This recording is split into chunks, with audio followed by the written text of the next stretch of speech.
Hello, everybody. Welcome to Laces Out. I'm Jared Bailey. That's Kurt Homiser.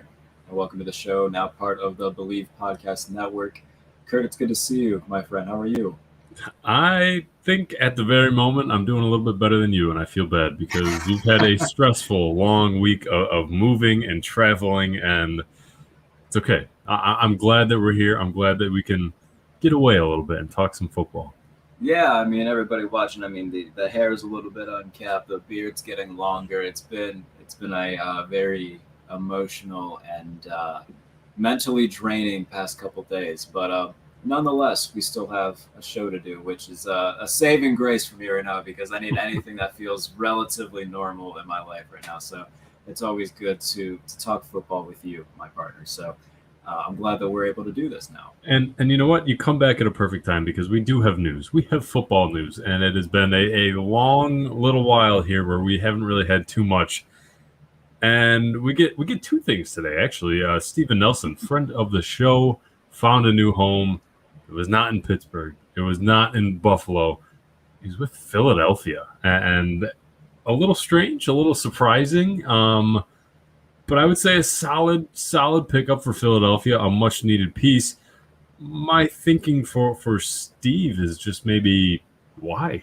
I mean, he'll be a very important piece on that defense. He'll maybe be the centerpiece of that defense. But if he wants to win, I don't think Philadelphia is the place you want to go, my friend. Yeah, no, I mean, you look at their secondary now. I mean, Darius Slay, Steven Nelson, like that's a pretty damn good cornerback duo to have. It's just, I mean, you already said it. Why? Like now, a few days. Go ahead. I can't imagine that there was not a lot of interest. I would imagine there were a lot of teams that were interested in him. So I would think that he probably had the pick of whoever he wanted. Yeah, I mean, even going back to after he was released, I mean, there was a lot of speculation that was going to be the New York Jets that were going to be the team to land him. That obviously didn't come to fruition. You know, they looked towards the draft to get a few different pieces, and then even as much as a few days ago, you know, there was a lot of rumors that, hey, Pittsburgh isn't done making moves yet, you know, after the Melvin Ingram signing. Okay, could we see, you know, maybe a bridge mended between Steven Nelson and Pittsburgh? That was kind of the big, like, belief. It's like, okay, maybe the best thing for both of them. I mean, even I said, like, the best thing for both parties right now is Pittsburgh needs Steven Nelson. Steven Nelson might need Pittsburgh right now in terms of if he wants to win. That's probably the best situation out there for him right now. Is just kind of let's put any sort of bad beef that was there aside and let's try to come to an agreement. Obviously, that's not what happened. He goes to Philadelphia. And, you know, looking at what they have in their defense wasn't good last year. I mean, the Darius Slay sign or the trade that occurred, you know, that got a lot of people excited in Philadelphia. Obviously, a lot of other things happened. The defense was very good, especially that linebacking group. So, no, it doesn't make too much sense to me. You know, I think that the vast majority of people, us included, kind of have Philadelphia near the bottom of the NFL basement. So, yeah, it's not a move that makes sense to me. But, you know, regardless, the best available free agent cornerback's finally off the market. Yeah, and I think, you know, it makes sense for him. It's a one-year deal, around $4 million. You know, it's still surprising. You know, I thought maybe a team would sign him for a little more. Maybe the market wasn't exactly what he thought it was going to be. But 1 year, $4 million when he's going to be on a team, like you said, across from a Darius Slay, that'll probably help him to build up his value because when you're playing up against, you know, a teammate of Darius Slay's skills, I mean, it heightens your own skills. So I think what he's thinking is, I'll go to Philadelphia for a year, maybe next year, maybe in the offseason, if the NFL cap for the teams raises a little bit, maybe I'll be able to make a little more money. Maybe teams will want to spend a little bit more money for me because he is still young. He still is one of the top corners, maybe not top, but most underrated corner in the league. And I think it's a good move for him. Obviously, I don't think he'll really be winning too much this year, but hopefully next year he'll be joining the Buffalo Bills in that blue and red and looking gorgeous across from Tre'Davious White. I mean, in terms of production, there's not too many guys that have been better. You know, people are going to point to the game against Buffalo where, you know, Joe Hayden was gone, a lot of defensive pieces for Pittsburgh were gone, and how, you know, Stephon Diggs was, you know, carving up the entire defense. It's not all Steven Nelson's fault. Like, Stephon Diggs did that to everybody last year, so it's not like it was a rare occurrence for him where he just went off against Steven Nelson. Yeah, I mean, you go back and look at his numbers last year. He had another good year. His first year with Pittsburgh in 2019 was also very good. Like Steven Nelson's a guy who's very much slept on around the league. Yeah. And I would have loved to see him come back to Pittsburgh. Obviously we had him on last year, one of the cooler guys we've actually had on in terms of players, which is very awesome to talk to. But aside from that, I mean, his production level has been very good. And I think that kind of gets undershadowed when you play on a defense that features a Joe Hayden and a Minka Fitzpatrick and a TJ Watt, guys who get all that limelight. We even asked him about that. Like, man, like you're doing pretty damn well yourself. Is it kind of hard playing with these guys? And he even said, man, I'm fine, flying under the radar. So for me, it's a value deal for the Eagles. It could just be a one-year rental. It could be, you think, for Steve, where it's just, let me go out and prove myself. Let me go earn a bigger deal, like you said, Kurt, next year when this cap goes up a little bit. So that very well could be it. But it was surprising. I did not expect him to land in Philadelphia. If he was going to stay in Pennsylvania, I was hoping it was going to be on the opposite side. But unfortunately, for me, he's now in the city of brotherly love, which we wish Steve nothing but the best. I hope he tears it up and has a phenomenal year. But it was just surprising to say the least. A little bit. The dream of mine, just to cap off the offseason for the Bills, was to bring in Steven Nelson. But now the dream is dead. So we will move on to the next news of the day. We get two things to talk about. When was the last time we had that in an offseason? Chandler Jones. We just talked about Steven Nelson being underrated. Is it fair to say Chandler Jones is underrated? Because this man, at his age, is still producing. I mean, he led the NFL in sacks 2 out of the last 5 years. Last year he was injured, so he didn't really have that great of numbers. But 2 years ago in 2019, he had 19 sacks. 19, Jarrett. And he is well over 30. And he requested a trade because, you know what, the Arizona Cardinals decided we want J.J. Watt instead of you. So what say you, my friend? Where's Chandler Jones going to end up? What's kind of the state of his career here now that he's getting towards the back end of it?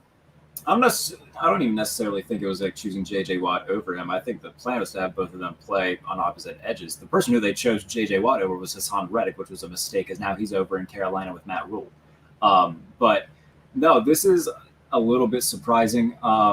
If they couldn't come to an agreement in terms of contract extension or money or something like that, because like you said, he is in, his, what is he now, 32, 33? 31. He'll be 32 31. At the end of the year. Yeah. Okay, so I mean, he's still got a little bit left in him, but a guy in terms of, NFL years, pass rushing years, is on the back nine of his career. They just brought in Zaven Collins as well, who we don't really know where they're going to put him. Like, the entire story for me is just the uncertainty of Arizona's defense as a whole. Because last year, they drafted Isaiah Simmons, and it was kind of, where is he for the first half of the year? He didn't really play a lot. And it's a guy they took in the first round. They finally kind of started to find a spot for him at the tail end of the year, and, that was good. But now, Chandler Jones winning out. Hassan Reddick's gone because you brought in J.J. Watt. You decided to go after the name rather than the production. So and I think they threw a good amount of money at AJ Green as well. So they're wasting a lot of money on some bigger names, not much so much talent. Look, if this is the free agent class of 2014, then they hit the damn jackpot. But unfortunately, it's 2021, and that's just not the case anymore. So for them, I can understand wanting to get a little bit younger, but for a guy like Chandler Jones on a defense that needs as much help as they can because their secondary isn't very good right now, great pass rushers a great pass rush is the perfect medicine for a secondary with a lot of question marks. So to me, I think that this would be, if money's the problem, then maybe I can understand that. It's a guy who, just came off a year in which he was injured. He's on the other side of 30. I can understand that a little bit. I saw somebody tweet out earlier today, the perfect trade, if they do end up doing that, Xavier Howard's been floating around trade rumors too. That feels like a perfect trade for both teams because the Dolphins need a pass rusher. Okay. And the Cardinals need somebody in the secondary. I think that if a trade does happen, that is as close as like an extremely fair deal as you can get for both sides. Okay. I never thought about that. I'm interested now. I'm going to look up I don't know the exact numbers of Xavier Howard's contract, but I will give you Chandler Jones's contract because it is it's pretty steep. He's entering the last year of his deal, so he has 1 year left. He has a base salary of $15.5 million and a cap hit of $20.8 million. So any team that's going to trade for him is most likely going to have to make a move. And looking at the numbers here, it appears that Xavier Howard might have those numbers because he is entering his third year of his contract, and he has a cap hit of $13.5 million next year. So, it's not a perfect trade numbers wise, but it makes a lot of sense. It really does. And if I have Miami on my list as a team that should be and probably would be interested in a guy like Chandler Jones, a veteran guy on a very, very young team like Miami that so desperately needs defensive help, especially on the defensive line. It seems like a very likely chance that this could happen if the trade does go through. Another team that I had on my list, I got a couple teams here. I'll give you one though, the Baltimore Ravens, because we talked about it. This team really, really, really lost some star power on defense that hasn't been the top 10 defense that we really have seen in the past. And it seems like a very Baltimore thing to do. It seems like a very Baltimore move to bring in this veteran guy who still has a lot left in the tank. I mean, I mentioned he had 19 sacks just 2 years ago, and he was hurt last year. He has 97 sacks since 2012. That is first in the NFL for active players, 97 since 2012. He still produces. He produces constantly. And it seems like Baltimore is a good team for that. I did my homework. They're sitting at $9.1 million in free cap space right now. So they would have to make a little move. Maybe if they can convince Arizona to maybe eat some of that contract. I don't know. But Baltimore seems like another likely team, along with the Dolphins. Well, Matt Verderame agrees with you because apparently he's tuning in. Yeah, no, I was just about to say this would be a very Ravens move. You think of, bringing in Calais Campbell, trading for Yannick Ngakoue, like this, that feels like a Ravens move. As you see my dog in the background there. I love it. But yeah, no, Baltimore makes a ton of sense. I'll even quote Matt from earlier today tweeting out that Indianapolis makes a lot of sense. They just lost Justin Houston. They could use a little bit more. A little bit of help off the edge as well. And they have money to spend. They've had money to spend since the beginning of the offseason. They really have not just – they've signed – I mean, obviously they signed Carson Wentz. They brought him in. They're sitting at $16.8 million right now in free cap space. So there is plenty of room if they want to make that happen. They drafted Kwity Paye. They still have a very good defense, and they had maybe the most underrated defense last year. Yeah. Chandler Jones would be a nice piece for that defense, I think. Yeah, I was just about to say they quietly have one of the best defenses in football throughout the duration of 2020. So adding a guy like Chandler Jones to, love Justin Houston, but Chandler Jones is probably going to give you a little bit more than Justin Houston will. So, adding a guy like that would be huge for Indianapolis. No, I think that those are probably the two biggest ones. Did you have anybody else on the list? Because I can't see a team that would make more sense than Indianapolis. I got one more. I got one more for you. So, I had the Ravens, Colts, Dolphins. I'll give you one more. The Los Angeles Chargers. What do you think? Losing Melvin Ingram and Joey Bosa. What's their money, though? That's the thing. Like, if their money adds up, then that could be. They have $20 million to spend in cap. They have $20 million. They have Joey Bosa across from him. Chandler Jones coming in, veteran leadership for Justin Herbert, and an already great defense. Los Angeles, Brandon Staley. Look, we know one thing. Patrick Mahomes is going to be very good for a very long time. The Chargers have such a good team right now established. They have a very good young quarterback. The best way to beat the Chiefs is to get to Patrick Mahomes. Yes. Tampa Bay showed that better than any. Obviously, the Chiefs' O-line was banged up to hell. I understand that.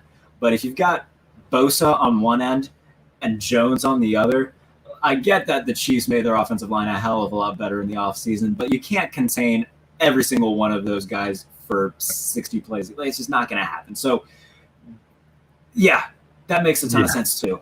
That makes sense. So, Brandon Staley, if you're watching, and as Kurt says, we know you are, make the move. Yeah, those three all make sense, man. Good job, Kurt. Thank you. I did my homework before the show while I was waiting for you, so it pays off when you do your homework. But it seems like it's going to happen. Chandler Jones is one of those guys that he's had the NFL career. He's had, the accolades to say, I want to trade, and teams will respect that. And, now that the Cardinals brought in J.J. Watt, it's not that it's going to be a huge drop off. It will be, because Chandler Jones is very good, and J.J. Watt has been, in and out of the lineup and hurt, and it'll be a drop off, but maybe not a huge drop off if you traded to Chandler Jones, because you do have a J.J. Watt. You still do have some good pieces on defense if you're Arizona. And, you're not going to get crazy draft capital or anything in return. But like you said, if the Dolphins are really, really trying to trade Xavier Howard, that seems like a perfect match if you toss in a few more draft picks. If the Cardinals start the offseason with Hassan Reddick and Chandler Jones and end with their pass rush being J.J. Watt, that's a ginormous loss for that. But if they end up getting Xavier Howard out of it, that's at least something that they desperately need in the back end, especially now that Patrick Peterson's gone. Mm-hmm. So right now, that's the best case scenario, I think, for the Cardinals, is finding a way to get Xavier Howard out of this if Chandler Jones really does want to be gone. So, but yeah, I mean, Indianapolis, Baltimore, they also make sense. I would like to see it. The Chargers thing, that's kind of the most intriguing one, just because, of the division that they're in, the quarterback that they face twice a year. Makes and the money that they still have. The money is a big thing, because this is any team that's bringing him on. You're going to have to make some moves if you want to bring him on, and that might mean cutting a veteran player if you're bringing in a Chandler Jones, or that might mean telling Arizona, we'll give you a better draft pick if you hold on to some of that cap so that we can take on Chandler Jones. So it's not an easy move. You could even see a team trade for Chandler Jones and then extend him and kind of spread out that money a little bit. It can be done. It can be done, but it would be done a lot easier if you're a team like the Chargers with $20 million to spend still. Yeah, so, I mean, whether it's Baltimore, Los Angeles, Indianapolis, wherever he goes, he's going to make an impact. But that gives us a little bit of a segue. Speaking of the Colts, let's talk a little bit about the AFC South as we continue our division previews heading up to the NFL season. The AFC South is a team full, or a division just full of a lot of storylines. Carson Wentz coming over from Philadelphia. The Titans just landed Julio Jones. Jacksonville now has Trevor Lawrence, and the Texans are the Texans. They're there. So yeah, they have news surrounding them, but not good news. So they nothing good. They are the Houston Texans, and let's just start it off. I think we're both agreeing that they finish in the basement of that division. Yes. Regardless of how this whole law thing plays out for Deshaun Watson, he's not going to be there. I think that's pretty well accepted at this point. So it's going to be Tyrod Taylor to start, and they drafted Davis Mills out of Stanford. He might get the reins at some point during the season. So hey, but they got about 6 capable running backs on that roster. Hardy. I don't care. They've got 6 running backs who were good 3 years ago. They just signed Rex Burkhead came in, Mark Ingram came in. They've got every solid running back from the mid 2010s that is now there. But I mean, it's not to say that they don't have talent anywhere. Brandon Cooks is still a very solid receiver on the defensive side of the ball. I believe they signed Desmond King from the Titans. So they've got solid players, but there's no one on that roster that is an A player, I would say. They were busy. They were busy this offseason. As soon as free agency opened up, it seemed like they were signing a couple guys every day. And yeah, but it was a bunch of the C+ guys that nobody was really running after. They didn't really make any sort of splash with the big names. And it didn't really make sense to me, because the position that they're in, it's not like they're really close. It's not like they're close and they just need that little extra push. It seems like they're just throwing money at guys so that they can compete. Yeah. But they should be thinking, let's get some youth in here. Let's get some young guys. Let's just restart. So, what's your floor and ceiling for the Houston Texans this year? Wins. I mean, the floor is 0. Okay. Yes. Realistically speaking, it's. I don't want to say it's extremely possible, but it's not a 0% chance that they don't win any games. We do have an extra game this year, so it gets a little bit harder. I mean, it could very well end up being that they become the first team to go 0-17. I don't think that's what's going to happen, but like I said, it's not a 0% chance that it happens. I think the absolute ceiling for them is probably 4 or 5. I don't see them getting. I would give it a 5. I think their ceiling is 5. I would be pretty shocked if they get higher than that. I'd be surprised if they get past 4, mate. Let's be honest. It's not a good roster. It's really not. not. Like I said, they got a few above average guys, but in terms of just all around talent, they're by far the worst roster in that division, probably the worst roster in football right now.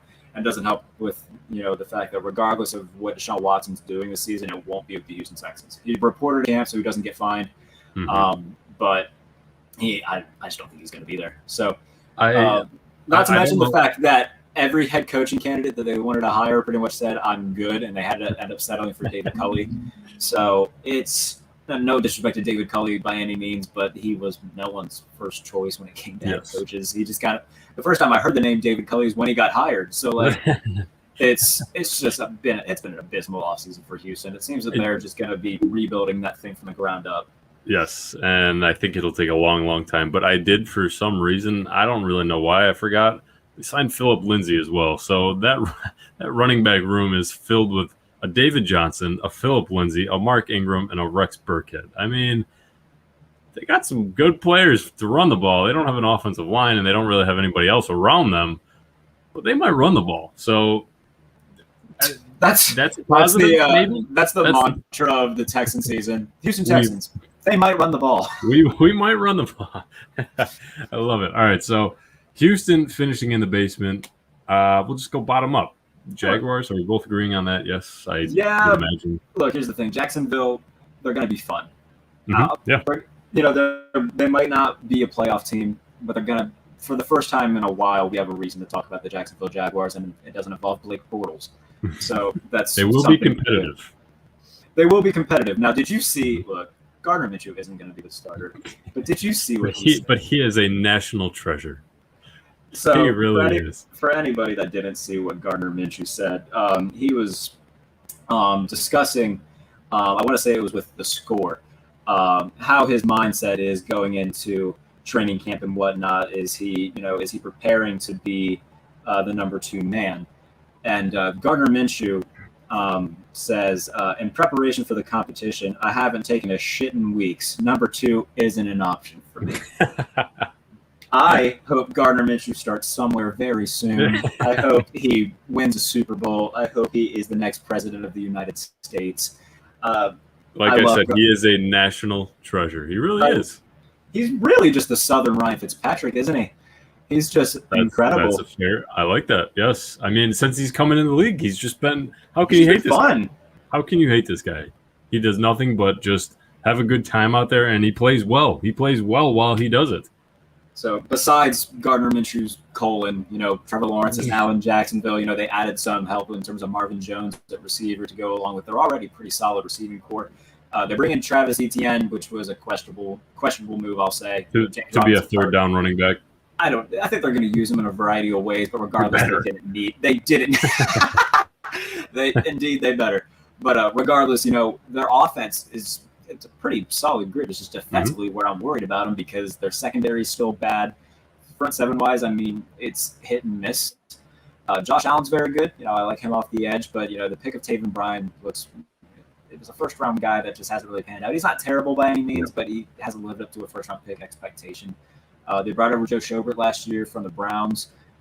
So I mean, they've got guys there. Miles Jack's still there, but they haven't really found a lot of success consistently, especially on the back end. So I think my absolute floor for them is 5. I think that's everything just goes to hell and it just doesn't pan out.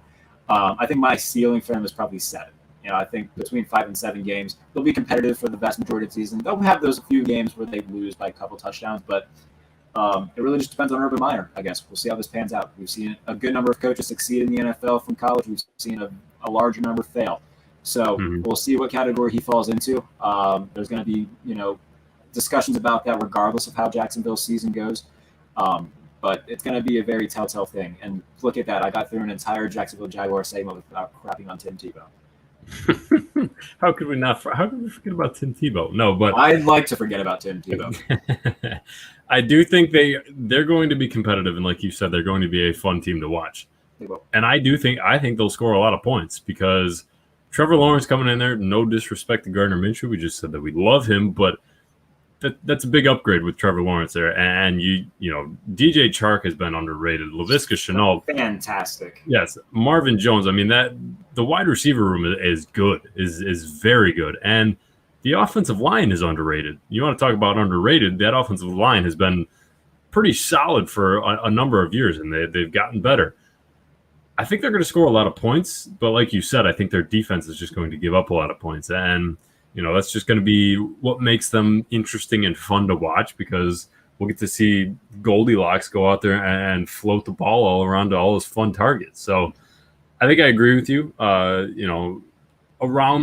Around the 6 or 7 range for wins. They are in a tough division. They have to play the Texans, or not the Texans. They have to play the Titans twice and the Colts twice. So, the AFC is tough, and it is. They're close. They are close. If next offseason if next offseason they focus on defense, then we might be talking about something. So I think they need to take a play out of Matt Rule's playbook and just go strictly defense next year in the draft. As long as everything goes well on offense, I think that's probably the best move to make. Is just corner, safety, right, linebacker, just load up the defense, give them a bunch of young talent for the future, because right now it's just not good.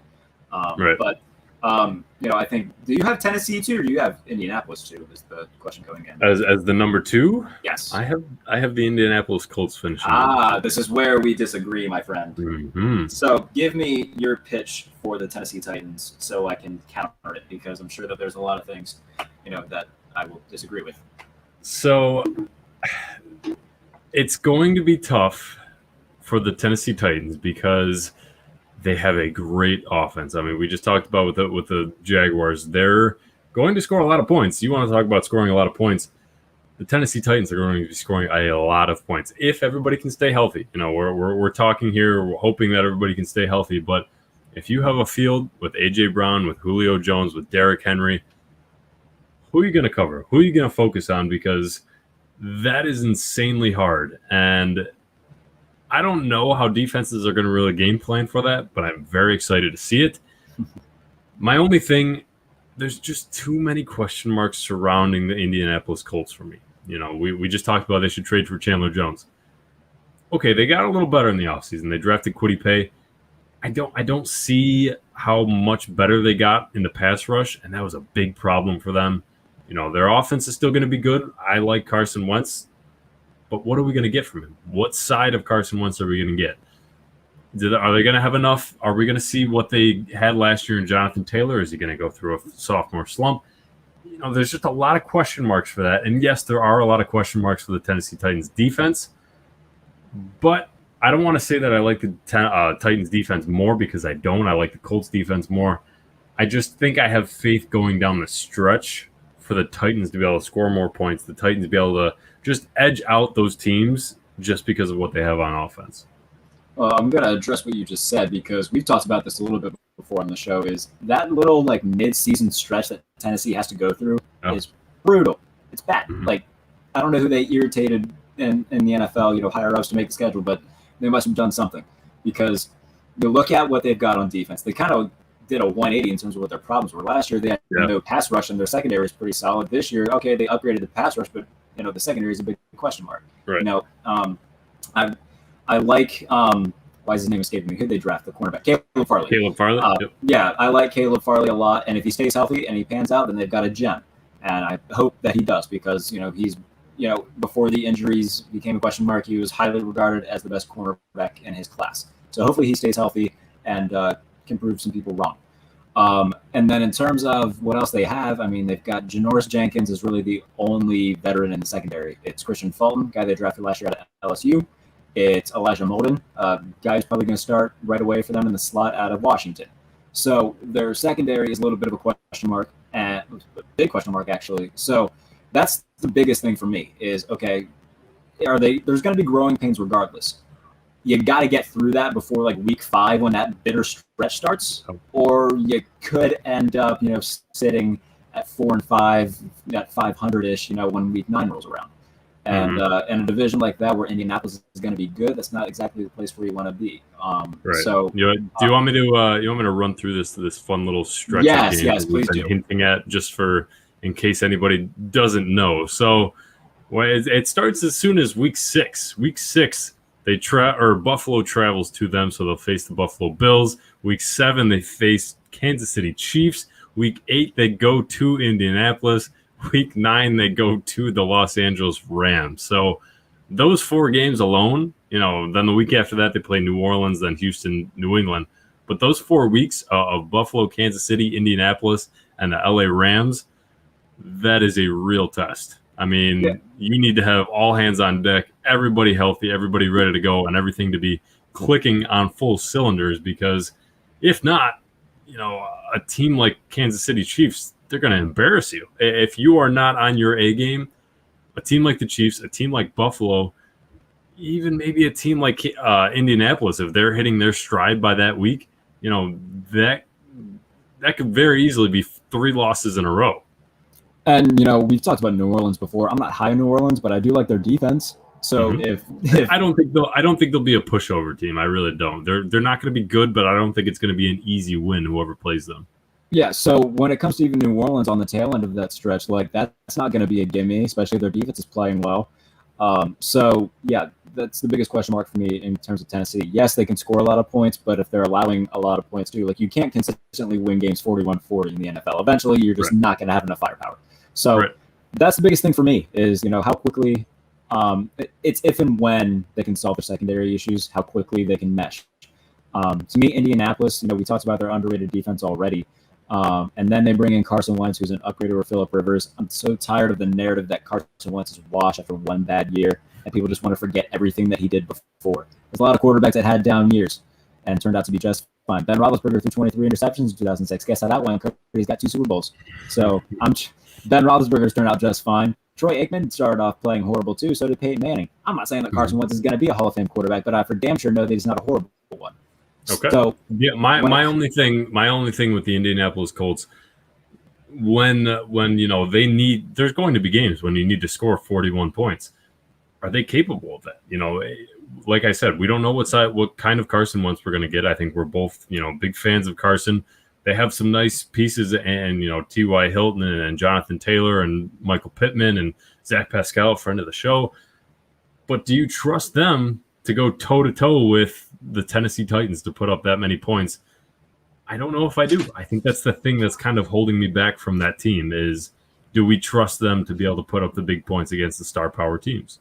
Well, that's the thing. When it comes down to playing against Tennessee, I don't think that's going to be that big a problem because Indianapolis' defense is going to be able to contain Tennessee to some degree. Can the Titans contain the Colts? And then when you talk other high-powered teams like Kansas City, well, you're not going to beat Kansas City in a shootout. No team who wants to go into a game against Kansas City saying, let's just go toe-to-toe with them, because you're not going to be able to do it. So I think in those certain games, I don't think that you got to worry about consistently winning, by putting up 40 points. In certain situations like Tennessee, sure, you got to worry about, okay, we got to get, some more points on the board, but the defense also has to keep them in check. So it can't all fall on the offense, but it can't also all fall on the defense. There's got to be that middle ground. So, are they going to be great week in, week out? No, no team is, but I think that when it comes down to it, I do trust Indianapolis more than I trust the Tennessee Titans. All right, that's fair. What do you got for the Indianapolis Colts for their floor and ceiling? The floor for Indianapolis, I'll say, is around 9. I think the maximum for them is 11. So somewhere in that 9 to 11 game range. I do think they're a playoff team. I really like Indianapolis this year. I like them a lot. Yeah, I do too. I like both these teams. Both these teams, you can really make an argument for either of them to be neck and neck until the final week of the year. They're very similar teams. One has a really good defense. One doesn't have a great defense. One has a really good offense. One maybe doesn't have the same star-powered offense as the other. Really like yin and yang to each other almost. They're separate. They're differently built, obviously, right now. So, I'm somewhat high on Tennessee. So, I have them as a playoff team. It's just a matter of the secondary, how quickly it gels. So, especially in that 4-week stretch in the middle of the season, that's not going to be easy. So, yeah. Those two teams are going to be fun to watch. They're going to be must-watch football when those two face off. But let's move to maybe the best division in football, maybe the most fun division to talk about here, the NFC West. The NFC West is absolutely stacked, and it really kind of has been for the past few years, and it probably will be for the next few years. So Give me your basement team. Give me the team that is finishing last in this division. I think the Cardinals will finish last, but I still think they're going to finish with like 8 or 9 wins. Like this, they're going to be a good team. You know, Kyler Murray is a guy who's kind of reaching that MVP type level. I mean, first half of the year last year, there were people talking about is Kyler Murray going to be the MVP. Right. It's just we already talked about the whole defensive thing with Chandler Jones. They need somebody in the secondary, and the fact that they let go of Hassan Reddick to sign J.J. Watt was a stupid move. So to me, I mean, their offense is going to keep being fun. They just added Rondale Moore, which God Almighty, when you already have an offense that has Kyler Murray and DeAndre Hopkins, and now you're just going to plug Rondale Moore into the slot to be a little demon. Like they're going to be fun to watch. I'll say that offensively, they're going to be a blast. Fan of the show. With Christian Kirk, with Andy Isabella, they just added James Conner to go along with Edmonds after losing Kenyon Drake. So they'll have a good amount of talent on offense. It's just defensively, what are they going to be able to do? I don't trust them week in and week out. They're going to have games where they play well, but they're going to have games where it's just an absolute crapshoot. So to me, Arizona, they're still going to be good. I think they're still going to be playing meaningful football down to week 18. But I do think that they're going to finish last. I wouldn't be surprised if the NFC West represents all 3 wildcard spots, though. Yeah. I mean, we could very well see a team finish 9-8 and maybe not even make the playoffs in that division. Yeah. I mean, that just because of that division, the NFC is pretty stacked. So, I agree with you. I think Arizona finishes last. Pretty much, everything that you said is pretty spot on because they're going to score points. Kyler Murray is going to get even better. I think he's going to be a dark horse candidate for MVP this year. But that defense is just a big old question mark. So especially since they have to play that division, they have to play those 3 other teams. It's not going to be easy. It really won't be. So who you got number 3? I will say it right now. I got the Seattle Seahawks finishing 3rd in that division, and that is crazy because that team is stacked as well. I also have the Seattle Seahawks finishing 3rd. And it's not so much to downgrade them. It's just the other 2 teams in front of them have gotten a lot better. Yes. Defensively, they were a train wreck, especially in the first half of the year last year. But down the stretch, they got much better. And again, that wasn't a very high bar for what we saw. I mean, just go watch the New England game from week 2. Yeah. So no, it was bad for a while. It was. But they did get better down the stretch. But regardless, they're not a good drafting team. Seattle's so bad at drafting. I believe, didn't they only have 3 draft picks this past year? Yeah. I think it was only about 3, and I think a lot of that had to do with the Jamal Adams trade. So it was. New York got a lot of extra trade. Right. They didn't have a first round pick because of the Jamal Adams trade, but still to have only 3 draft picks is a little strange, especially when you desperately need some young help. Well, and also remember that they traded for Carlos Dunlap as well, and that gave Cincinnati, I think, their 4th or 5th round pick. So they lost that because of the Carlos Dunlap trade. So they added. I like that they added Carlos Dunlap. He played extremely well for them when he came over, and he was kind of what they needed. But he's gone now, I believe, though, isn't he? Isn't he in? Did he leave? I thought he left. I'm checking. Did he? Wait, I didn't do my homework on this one. I guess. Where did Carlos Dunlap go? If he did, I thought he went to the Jets. No, he's still in Seattle. Nope, that was Carl Lawson. That's who I'm thinking. Yes, you're getting the Carl and the Carlos. My fault. Okay, you had me confused because I'm sorry. Could have sworn he was still in Seattle. So anyway, my point was I don't think that Seattle really did enough on defense to get better. They didn't have a ton of money to spend in the offseason, so they didn't really bring in too many pieces. The whole, Russell Wilson, I want my offensive line to be better. The trade rumors, it was not a smooth sailing offseason for the Seattle Seahawks. And, they brought in Gabe Jackson for the offensive line. Good pickup, solid right guard for the team. I don't really see too much of a difference from last year. And that's why I have them finishing 3rd. Russell Wilson's still going to be there. He's going to play like an MVP. DK Metcalf, Tyler Lockett, those guys are great. What else did you do? You needed something else. You needed an extra little kickstart for next year, and it seems like they're just rolling out the same team from last year. Seattle just seems like a team also who starts off very hot, the whole let Russ cook thing, but they also lose at least one game down the stretch that they definitely shouldn't have lost. Like last year was to the Giants with Colt effing McCoy. No disrespect to Colt McCoy, but Colt McCoy, And then they played bad against the Rams. Russ threw 3 interceptions in the game in Los Angeles. So like they have games like where they just choked down. Even in 2019, like Arizona had the worst pass defense in football, and the Cardinals came into Seattle and beat them in one of the final weeks of the season. So they just need to be better down the stretch. I think they're like the NFC Steelers, where they just start off pretty hot and they just lose games that they shouldn't lose. So they're very, very inconsistent. They are. That's really what it comes down to. We've seen. And in this division where teams are getting better, the last thing you can afford to be is an inconsistent team down the stretch. Exactly. You need a team that is going to be, we've seen Seattle be the highest of the highs, and we've seen them, like you said, lose to the Colt McCoys and be at the lowest of the lows. So if they can figure that out, if they can be more consistent throughout the year from week 1 to the final week, then they'll be okay. But still, I mean, they're looking up at teams like the Los Angeles Rams and the San Francisco 49ers. So it will not be easy. But who do you got winning this division? Right now I got the Rams winning it. Like, I just think I compare Matthew Stafford and that offense to Jimmy Garoppolo and the 49ers. Like, 49ers have skill on offense, but Matthew Stafford has been slept on and disrespected for far too long because he's been stuck in Detroit.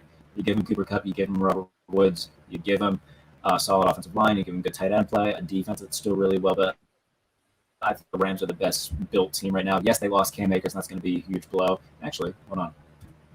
I was just losing Cam Akers for the Rams. Seeing rumors of Jackson and James Robinson there.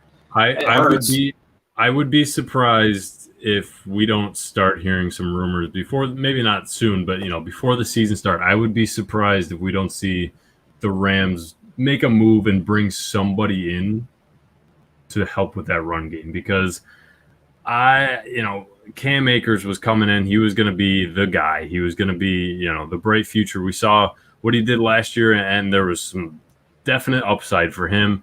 And it really hurts to lose him because I don't see how that run game is going to be very successful. Darrell Henderson was a good player, but a good backup. He was a good number 2 guy to bring in. They definitely need somebody to come in here. And I would be surprised if they don't make a move for somebody. I don't know what that means. I don't know if that is a James Robinson. That would be fun. But I would be surprised if we don't see them at least try to make a move for a running back. Yeah, no, I mean, we could see a guy, come in relatively soon. It wouldn't surprise me either. So, yeah, no, it definitely hurts. He's one of the better up-and-coming running backs in football. So losing him, definitely puts a dent in their offense. But I would also be surprised if we don't see somebody new in there before the end of preseason. But regardless, even with that, I like them better than San Francisco. And it's nothing against San Francisco. It's just their quarterback isn't on the level of Matthew Stafford. So for any Jimmy Garoppolo stan who likes to point out the fact that, they beat Green Bay in the NFC Championship game when Jimmy Garoppolo threw 8 passes. I'm never going to let that go, Kurt. 8 freaking passes, and they want to give Jimmy Garoppolo all the credit in the world. So, look, Jimmy Garoppolo is a fine starter, but if he wasn't handsome and he didn't come from playing in New England, we wouldn't give a rat's tail about him. And that's no disrespect to Jimmy Garoppolo, but if he was ugly and came from Jacksonville, he would just be regarded as another guy. That's what it is. So That's fair. My thing with the San Francisco 49ers is, the year that you just talked about where they threw 8 passes. They can't do that anymore. They have Raheem Mostert, who's really just come onto the scene and just taken over. But behind him, what do you got? Behind him, you drafted Trey Sermon. You don't have the Jerick McKinnons. You don't have the Matt Breidas. It's going to be, you got to rely on the quarterback. And they're either going with Jimmy Garoppolo or you're going with a rookie quarterback who really hasn't played too much recently. And it's not going to be a smooth transition, I don't think. And I think the best case scenario for San Francisco is that Jimmy Garoppolo plays well enough where they can just redshirt Trey Lance, get rid of Jimmy Garoppolo in the offseason. Trey Lance is started going into 2022. Do I think that happens? I would not be surprised at all if we see Trey Lance before the end of the year. I think we see Trey Lance play some this year. And whether that means Jimmy Garoppolo is just not performing and they're desperate because they're losing traction in that division, or maybe Trey Lance is just really showing up in training camp and during practices throughout the week. I don't know. But you compare the Rams offense to the 49ers offense. Yes, the 49ers have George Kittle. I like that Rams offense a whole lot more. They have a lot of weapons on that team. In terms of just receiving talent, it's incredible. And, nothing against Deebo Samuel or Brandon Ayuk. Those are really nice pieces, but it seems like they're missing the guy. It seems like they're missing, the number one wide receiver that they can trust throughout the whole game. Deebo Samuel and Brandon Ayuk seem like two really nice complementary pieces, but they need that one piece, and they don't have it yet. Maybe we'll get it soon, but the Rams just seem like a very, very complete team. Matt Stafford is a huge upgrade over Jared Goff. Every coach in this division is just brilliant. Can we talk about that for a second? Because all these guys are just some of the greatest minds in football. Maybe not so much Pete Carroll anymore, but I love this division, and I cannot wait to watch it all unfold.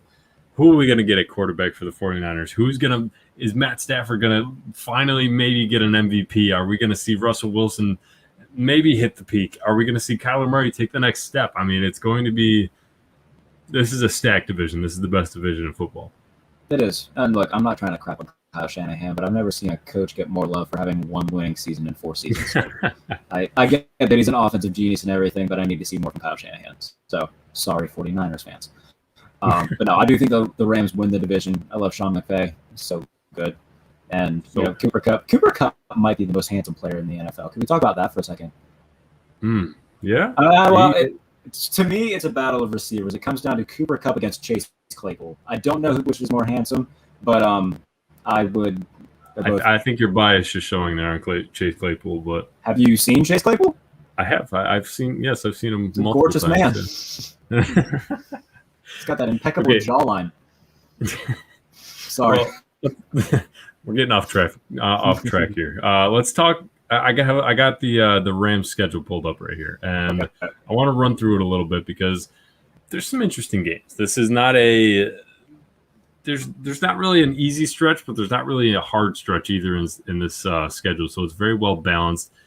But week 2 is their first tough test. They travel to Indianapolis. That'll be a very good game. Week 3, Tampa Bay. What are you going to do there? We finally see the first divisional matchup against Arizona, and those divisional matchups are crazy in that division. We see the Cardinals when they have a rookie quarterback with some young guys that really have never seen NFL action take down a team like Seattle Seahawks. It's always a flip of the coin. It's always, overtime fun endings, and I cannot wait for it. But like I said, there's really no easy stretch. They have Detroit, they have the New York Giants, they have Houston Texans. They have the Green Bay Packers sprinkled in there. What kind of the Green Bay Packers are we going to get? Are we going to get a Packers team with Jordan Love and no Devontae Adams? I don't know. But if we do, that's going to be fun to watch unfold itself. So I like this Rams team. I do. During this offseason when they traded for Matt Stafford, I wasn't in love with the trade. And maybe I'm still not just because of how much they gave up for him, but it's never give up too much for a franchise quarterback here. This is true. But, if this pays off, and I'm not saying Super Bowl, but if they go on a nice little run this year, if they win that division, and they very well can go deep in the NFC this year, the Rams are set up nicely here. They really are. They are. And we do have one more question from Dawson. Do you think if Jimmy is the starter that Shanahan will still use Lance in some way? A little bit of a circa Joe Flacco, Lamar Jackson action.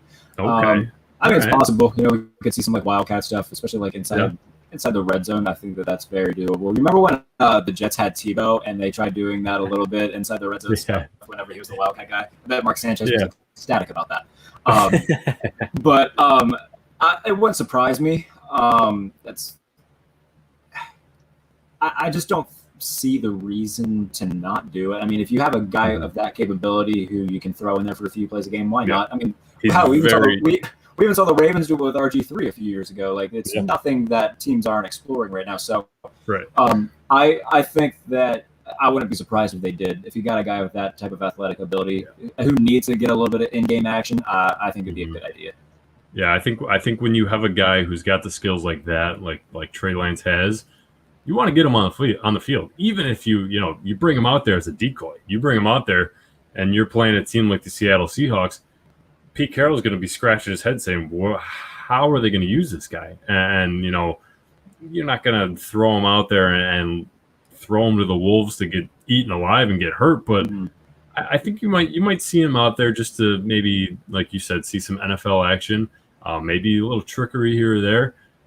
I think it's very possible. And, you know, with that offense, the speed on that offense with Deebo Samuel and Brandon Ayuk, it's very possible that we see some tricky plays thrown in there. Another thing that we know is that he's only competing to be the second best, you know, quarterback lineup at wide receiver, because that title will always go to the one and only Jay Cutler when he was with the Miami Dolphins. So, you know, it's a high bar. It's a high bar that Jay Cutler set. It's hard to top. So, regardless, yes, I do think that we'll see Trey Lance in some way, shape, or form.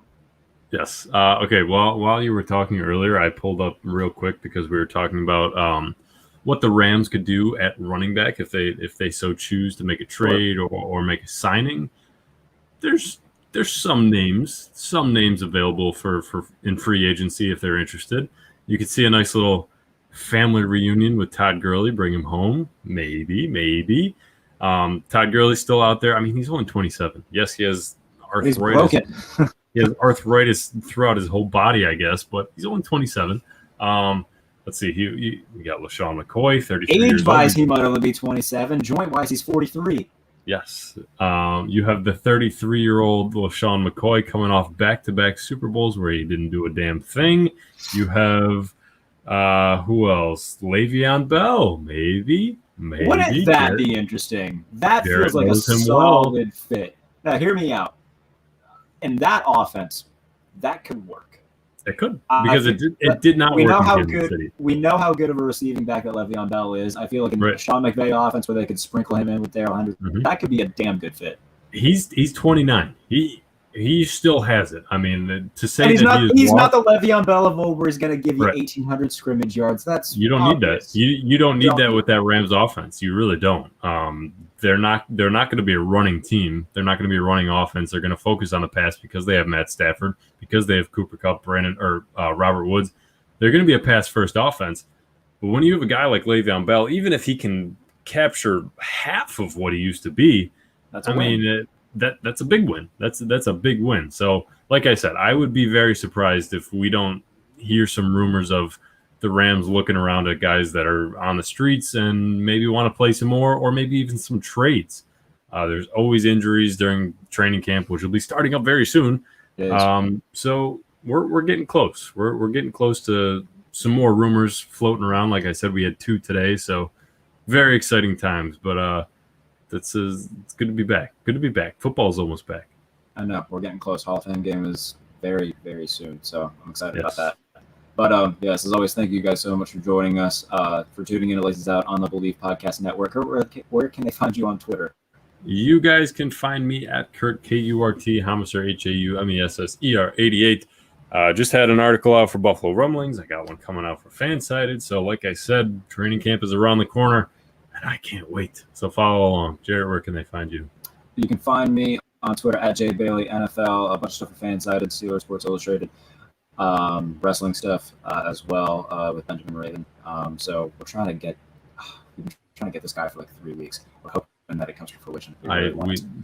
You and I know how it goes when discussing with sports agents. It's never an easy process, but we always, especially when you're discussing it with a person in the media. It's the front of the media company. It's a little bit tricky, but. If you're into wrestling, go follow BATB Wrestling for me and Benjamin Raven's Bailey and the Bird podcast.